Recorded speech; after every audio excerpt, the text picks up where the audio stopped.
जाई के विदेशवा रे कारत हार बाटा मन मानी ए सैया कबले अइबा ये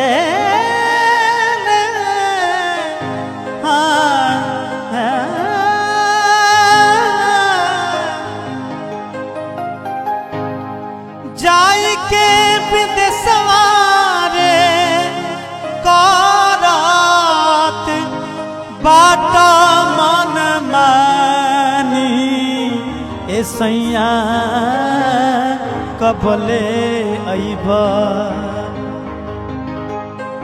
अरे चिट्ठिया में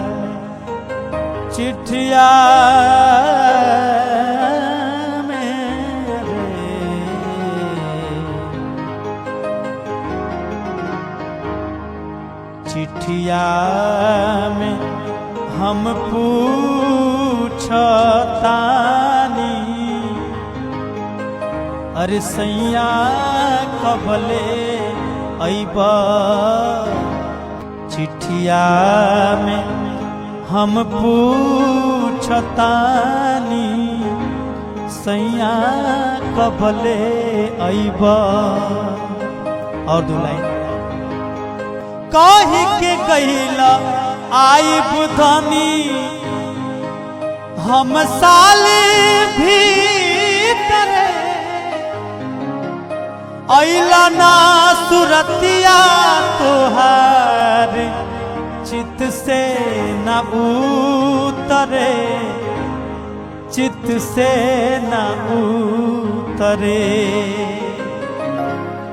अइला ना सुरतिया तोहार चित से न उतरे चित से न उतरे आसरे में काटत रे पानी